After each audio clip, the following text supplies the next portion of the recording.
Assalamualaikum warahmatullahi wabarakatuh. Apa kabar Sobat Beyond Education semuanya? Semoga kita dalam keadaan yang sehat walafiat. Pada kesempatan kali ini kita akan mengangkat sebuah topik yang sedang viral nih. Dan mudah-mudahan dari hasil pembahasan kita dapat memetik hikmahnya. Oke, Pak Afi, apa yang ingin kita bahas?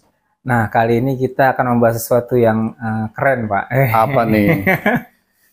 Biasanya ngenes-ngenes gitu, udah ngurut dada gitu. Sekarang nih, kita boleh ini mengenaikan bahu. Sip. Oh, tapi bukan saya juga sih, orang lain. Jadi gini, Pak. Saya akan membicarakan seorang di mana ketika misalnya dunia sepak bola di Indonesia kita memakai pemain asing, ini justru pemain kita yang dipakai sama negara asing, Pak. Wih, mantap. Tapi bukan sepak bola. Oke, bidangnya? Volley. Ya, mungkin pemirsa udah mulai tebak-tebak sih, udah tahu sih ya. Ya, jadi kita akan membicarakan tentang ya salah satunya gitu ya, seorang atlet volley Indonesia perempuan yang dia bermain di Liga Korea, Pak. Namanya grupnya kalau nggak salah namanya Red Spark. Dan di sana dia bukan cuma sekedar main ya cadangan gitu. Oh, ya, tidak, numpang lewat doang. Enggak, cuman yang penting ada pemain Indonesia lah di sini. Tidak seperti itu. Dia mengukir prestasi dengan menjadi top 3 scorer di Liga Korea itu. Jadi top 3, Pak. Bayangin tuh, Pak. Berarti kan dia bersaing dengan atlet Korea yang secara badan tinggi-tinggi, Pak. Iya. Ya, lebih ya at least secara standar pemain volley Korea itu lebih tinggi dari Indonesia, Pak. Tapi dia bisa jadi top 3 di situ, Pak. Bukan di Indonesia lagi. Kemudian dengan pencapaian yang sekarang dibicarakan di seluruh dunia, jadi nggak cuma di Indonesia, dia juga selain terkenal di Korea, juga terkenal juga di negara lain. Banyak yang dia dijuluki Megatron, Pak. Megatron itu ya Transformers ya. Iya. Jadi saking hebat sekali gitu, namanya Mega. Tapi di luar negeri banyak dibilang Megatron gitu, dijuluki gitu. Saking hebatnya. Nah, ketika di tengah karir yang sedang bersinar lagi istilahnya lagi naik-naiknya gitu ya, lagi naik daunnya, tiba-tiba dia memutuskan resign, Pak. Resign. Sepenuhnya resign. Gantung sepatu. Kalau tinju gantung ring, gantung sarung ya. Kalau bukan gantung ringnya. Kalau volley gantung apa ya, Pak? Gantung sepatu ya. Iya. Gantung sepatu, Pak. Dia gantung sepatu. Walaupun saya nggak tahu apakah ini selamanya apa buat sementara. Oke. Dan tahu nggak alasannya kenapa? Apa? Tentu saja bukan karena dipecat ataupun karena prestasinya merosot. Tidak, justru dia lagi bersinar-sinarnya. Dia itu gantung sepatu atau memilih untuk resign karena katanya ingin merawat ibunya yang sedang sakit. Oh, anak yang berbakti. Luar biasa, Pak. Nah, pertanyaan saya gini, orang tua mana yang tidak ingin punya anak seperti itu? Nah, pertanyaannya lagi, apakah semua orang tua bisa punya anak seperti itu? Belum tentu, Pak. Belum tentu kan? Iya. Lalu gimana anaknya?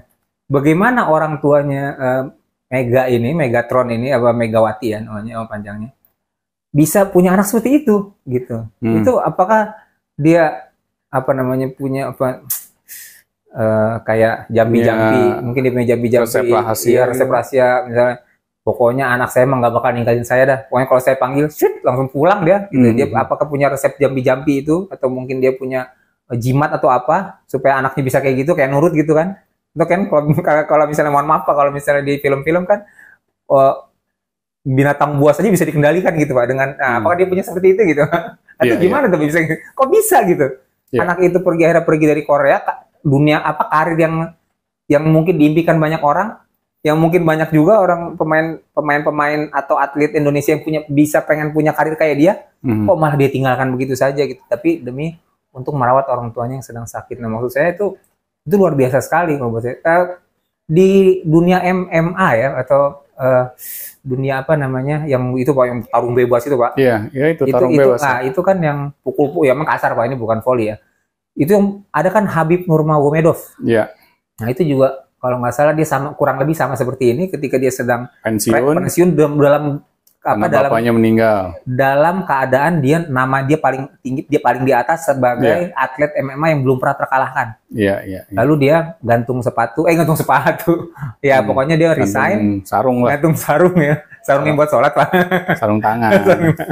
Lalu dia resign, berhenti dari dunia itu karena bapaknya meninggal, dia harus menemani ibunya gitu. Wah, itu bisa gitu punya anak kayak gitu. Ya memang nggak ada ini Pak ya, resep khusus bagaimana cara membesarkan anak sehingga anak itu bisa berbakti kepada kedua orang tuanya. Karena kan Pak Afi pernah dengar cerita ya tentang Nabi Nuh.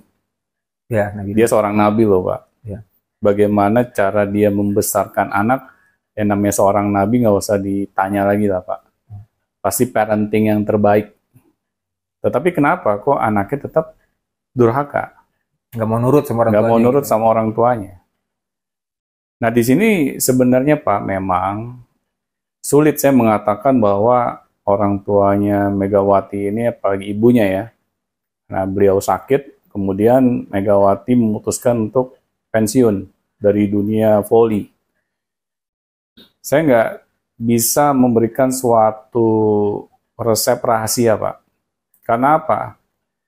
Karena memang banyak di luar sana yang mereka sudah berusaha menjadi orang tua yang luar biasa, tetapi anaknya ini kok tetap kurang ajar. Ya karena memang dunia ini tempatnya ujian, Pak. Karena Tuhan itu nggak mau gitu. Misalnya manusia itu bergantung kepada ikhtiarnya. Ya. Tuhan itu mau manusia itu bergantung 100% kepada dirinya saja. Ya tetapi kan memang ikhtiar sendiri itu sebagai suatu perintah juga Pak. Ya. Adalah suatu ibadah juga. Kalau kita nggak mau berikhtiar sama sekali ya bagaimana Pak? Nasib kita bisa berubah. Atau cara kita dalam membesarkan anak, kalau kita tidak mau mengeluarkan effort sama sekali, ya bagaimana anak kita ini bisa menjadi anak yang berbakti. Nah, jadi kita nggak bisa bergantung hanya kepada nasib, Pak. Nah, secara persentase juga beda, Pak. Orang tua yang mengeluarkan effort yang besar untuk kesuksesan anak-anaknya dibandingkan orang tua yang hanya sekedar ala kadarnya, apalagi hanya yang bisa jejelin uang saja pada anak-anaknya, itu anak-anaknya itu akan berbakti, Pak, kepada orang tuanya. Sulit diharapkan gitu. Sulit, Pak. Kan kita banyak, Pak, melihat anak kok tega banget gitu. Misalnya menaruh kedua orang tuanya di panti jompo. Karena si anak merasa punya uang. Karena apa, Pak? Kok anak bisa tega? Ini kan jadi pertanyaan. Memang kalau anaknya nanti sudah tua, dia mau nggak digitukan sama anaknya lagi? Ya nggak mau kali ya. Nah itu. Ya, maksud saya berarti mungkin kalau seandainya Megawati mau, ya udahlah ibu saya lagi sakit-sakitan, taruh aja di panti jompo. Kalau beliau mau juga bisa ya, nggak harus berhenti dari karir voli yang sedang cemerlangnya ini. Bisa banget. Nah, berarti kan ada ikhtiar yang ibunya Megawati itu lakukan. Yang istilahnya membuat seorang Megawati yang sudah pada puncak karirnya, kok dia mau Pak melepaskannya begitu saja? Apalagi secara usia dia juga masih muda, belia kan? Nah di sini kan seharusnya kita sebagai orang tua itu bertanya kepada diri kita masing-masing. Kalau orang tuanya Megawati saja ya, bisa memiliki anak seperti itu, kenapa kalau kita ini tidak bisa misalnya? Anak kita saya sejak kecilnya sudah bikin kita pusing kepala Pak misalnya. Ya, dengan kebandelannya misalnya. Akhirnya kita dari usia anak-anak kita kecil, hubungan kita itu nggak baik gitu Pak. Ya, selalu aja bermasalah. Ya wajar Pak, karena kita tidak mau melakukan effort. Yang kita pikir sebagai orang tua itu hanya cukup mencari nafkah. Kita lupa dalam mendidik anak-anak kita. Sehingga apa?